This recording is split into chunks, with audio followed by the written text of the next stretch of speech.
Oh yeah. Yeah. Yeah, okay, so I met Dex and he was so cocky. So we got into this meeting and we were like telling all the students what our platforms are for running, and I just remember like hating him because he was so confident and just super cocky, and I was like, oh, I'm done for. Like, why do I even put forth any effort to run anymore? The first time I ever like saw a picture of her was on the elections website, and so that was, and just instantly I just didn't like her. After elections, she lost, and the day they announced that she had lost and that the other girl had won, I just sent her a message on Instagram and I said, hey, I just wanted to let you know that I really thought you had good ideas and I was hoping that you were going to win, but you know, tough loss pretty much. She responded back and she said, oh, thanks, you know, I appreciate that. Too bad for me. And then the question she asked was, well, what are you doing for spring break? Because the next week was spring break, and we honestly didn't stop talking for like 4 months after that. I was actually dating someone else when we started talking. So we talked all of spring break and then got back like on a Monday after spring break, and we were just like Snapchatting. And that is not one of my best moments. I asked her out over Snapchat because it was hard. I never saw her. I never saw her like on campus. We're in the same college, but we have two completely different majors. And so we'd just been texting and Snapchatting. Yeah, I could have called her on the phone and I probably should have, but I didn't. So I just asked her over Snapchat, and thankfully she said yes. Thankfully she wasn't totally turned off by that, but yeah, that's how I asked her out. She's like, I know this is super like lame, but I don't have your number, so do you want to go on a date? And I was like, well, I need to break up with this other kid before I can tell you yes. So I was like, I'll check my calendar. So I like waited 3 or 4 days to tell him. Then we went on a date that weekend. I remember texting my roommate. I'm really close to my roommate. I remember texting him afterwards saying, and all I said was best date ever. We went to Olive Garden. I mean, we were just having a great conversation, like, because we had not very much in common, but the election really, I mean, it gave us a lot to talk about. And so we went back to my apartment and we turned on this video, and we are just not paying attention because we're just talking and talking and talking. And finally we just turn it off and turn on Ferris Bueller on Netflix. And we didn't even watch that. We just kept talking. And finally we looked at the clock and it was like 3 o'clock in the morning or 2:30, and I'm just like, yeah, I should probably take you home. And I took her home, and I don't like to be like forward on a first date especially, so I didn't know like if that date, even though it was super good, was justifiable for a first kiss. So I didn't go in for it. She did. I made the first move. And it was just like a little peck, and why are you laughing? Is that not right? That is not right. It's not like we made out. Well, no, we didn't do that, but it wasn't just like a bird kiss. Okay. This is your story though. Go. Oh yeah. Okay.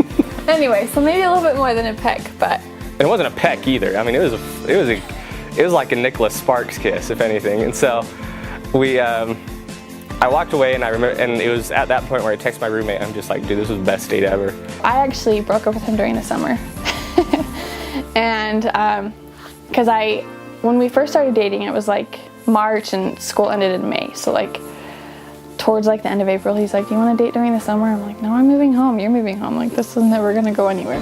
Not really invested in Dex at that point because I just didn't know where we were at. And so I was like, well, yeah. And we hadn't like defined if we were like dating or not. And so to my knowledge, I was like, we weren't dating. But it was like enough to be like, are you okay if I go on a date with somebody else? And he was just like, well, I like want you to decide if you want to date me or not. And I was just like, okay. So he took it as me breaking up with him. I'm like, I'm dating around. I really didn't like that answer. I'm just like, no, this is going too well to just call off after, you know, only 2 months. So Dex knew that I was going on a date that night, and he's like, well, just let me know how it goes. And I'm like, how do I let you know? Like, that's weird.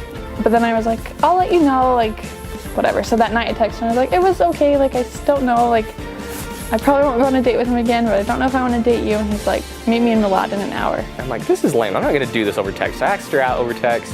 I'm not going to do this again. So I'm like, can you meet me in Malad? tonight. And this is at like 7 o'clock at night. And she goes, yeah, that's fine. This is like end of July. And so I hurried and helped my dad fix his pivot tire. And I get in my truck, I'm driving off, and my dad's like, where are you going?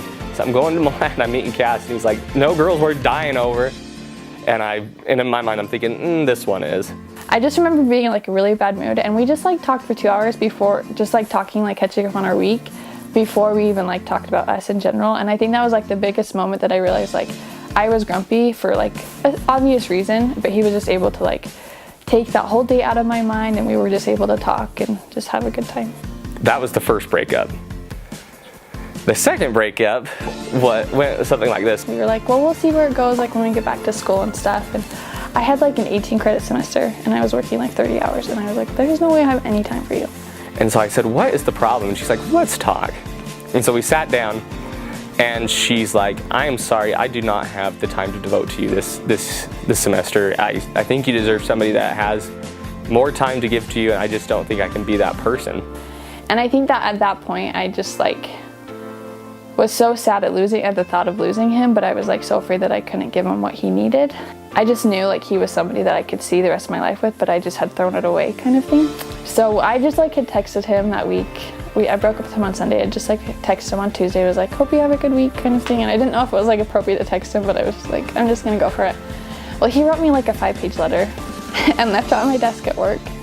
And like it was a good letter, but it was pretty much like, I hope like you do better in future relationships, and these are some things that you should work on.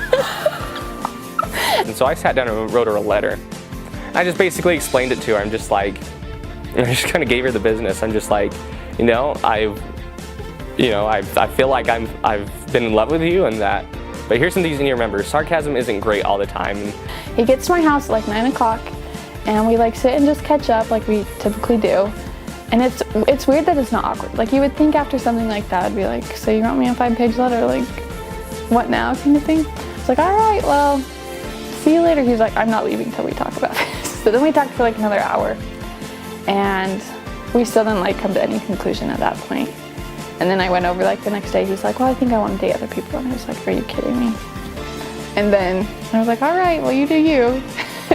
He's like, well, I just want to date you too. And I was like, okay, well, we'll see how this goes. And then neither of us dated anyone else. For her birthday was at the end of December, and we were walking around Temple Square, and we were just walking around the lights, and it just hit me kind of like a brick wall. Just like, whoa, okay, this is meant to be. And because I wasn't going to propose to her until I somewhat felt that. So I had bought the ring on December 18th. It was the day before my surgery. She never knew that. I didn't propose until March 17th. And I had to get quite a lot of people in on that little fib. So I figured, why don't I propose in the place where we first met? Well, it was going to be the Luke's conference room in our ag building on campus. So I'm like, this is actually going to work out better. And so one thing she hates and one thing I love is The Office. And anybody who's ever watched The Office knows how Michael proposed to his fiance, and it was in pretty much a conference room with a whole bunch of candles, and I'm just like, that was pretty sweet. Well, we couldn't use real lit candles because administration was going to freak out, but my mom and Sage and Brady helped me set it up, and we had these candles with the fake flame, and we set up like 350 of them, and it covered the entire table. And so I didn't want her to have a reason to text me or to Snapchat me or anything on that Saturday, the day I was going to propose. I really could not, because I didn't want it to look like I was still in Utah. And so I texted her and I said, listen, I got a text message from my dad. I have to go fix fence in Snowville with him tomorrow, and we don't have good cell phone reception there, so you're not going to be able to get a hold of me. So I needed to get her to the 4th floor. I mean, because it would just be weird, just like, I need you to just go to the 4th floor randomly on Saturday. So thankfully, her brother-in-law works on that same floor. So they had gone to dinner. Cass and her twin had gone to dinner with her other sister and her sister's husband, who works on the 4th floor, and she's like, and her brother-in-law's like, I really need your help carrying stuff down. We're gonna go to work after this and carry some stuff down for this conference that I have on Monday. So he's like, so they get there, and we're hiding in the stairwell right next to the conference room. And he's like, Cass, will you go get this? There's this package in the Luke conference room. I need you to go get it. So I like get halfway down the hallway. It's like, why am I going to this conference room? Like, nothing is ever in here. I was like, what, shouldn't I be going to the cage where there's all these materials? He's like, no, he was sitting up there.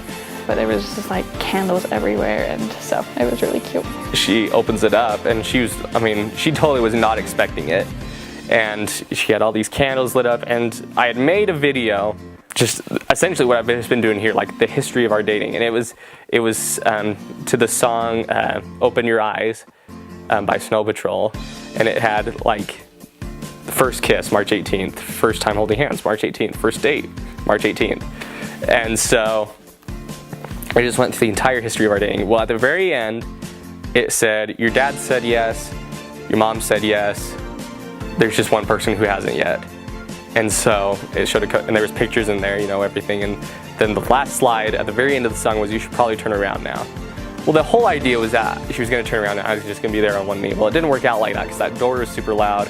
And so I opened it, and she just kind of grabbed me and hugged me. And I'm shaking, and I never get nervous. And so when I got down on one knee, I kind of panicked. And so just to be funny, I went, Cassidy Marie Nicole Carnahan. And she just started laughing. I said, but that was when I tensed up. And so I said, want to get married? And she goes, and she said yes, thankfully. But it was so informal once it got to that point. Just, not will you marry me? It was more of rushed, want to get married? And she did say yes, thankfully. I don't know, I think just like starting this adventure, like creating life with him, I think is probably the most excited I'm looking forward to. Honestly, not having to worry that I'm going to lose her again. Just because that 2 times is enough. I'm Dexton Lake, this is Cassidy Carnahan, soon to be Lake, and we're getting married on August 17th in the Idaho Falls Temple.